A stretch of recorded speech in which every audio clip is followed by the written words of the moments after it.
to talk to you today about sexting.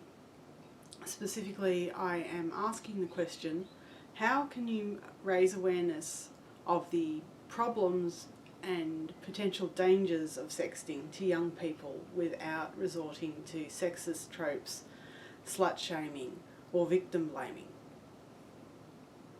This isn't really an easy subject to cover. There are many aspects that need to be taken into consideration. For definitions, there are two things that we need to be concerned about: the definition of sexting and the definition of age of consent. First of all, sexting is the creating, sharing, sending or posting of sexually explicit messages or images via the internet, mobile phones or other electronic devices. Age of consent is a legal term which describes the age at which a person becomes capable of giving informed consent to sexual contact with another person. This varies from place to place, and in Australia, at least in Victoria, the law is that when you are 16, you are old enough to consent to sexual activity, but only if the person is within 2 years of your age. So with the legal issues with sexting, there are two main problems that need to be looked at. First of all, there is the fact that technology advances too fast for law to effectively keep up with. It wasn't until 2005 that there were federal laws commenced which made illegal the use of mobile phones to create, transmit or possess material defined as child pornography. The other issue is the intersection of the age of consent with sexting.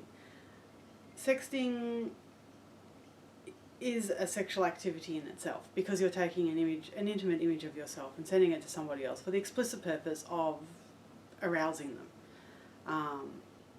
But our law draws a line underneath the age at which it considers a child to be capable of making informed consent about sexual activity. And that age is 16 in Victoria. But that's only if your partner is within 2 years, as I've mentioned before. The third legal issue with sexting is the issue of privacy. If you take a sexually explicit image of yourself and send it to somebody else, you tell them that it's just between the two of you, and then that person goes on to share the images that you sent to them, that's another issue. It's in and of itself. And now we come to the awareness campaign, Megan's Story. Megan's Story is a campaign by an organisation called youthinkyouKnow.org.au.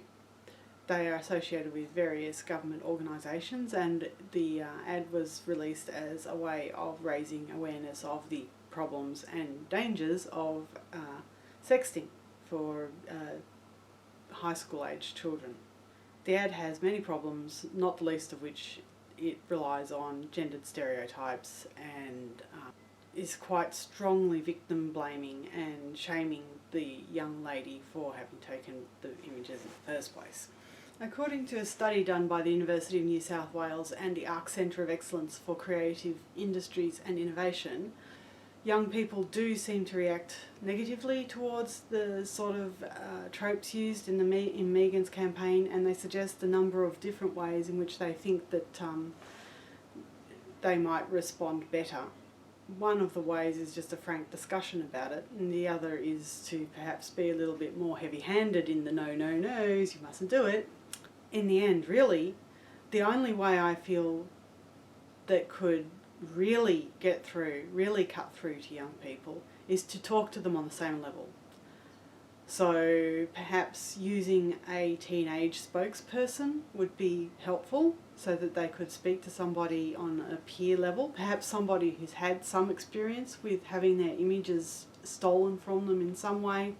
And by stolen I mean they've given it to somebody, and then that somebody that they trusted has then turned around and distributed the images to all of their friends or what have you. And just cut out the dancing around the topic. It's sex. We're talking about sex here. We're talking about sexual images of people. We're talking about intimate acts. So that's really all I had to say on the topic. Thank you for listening.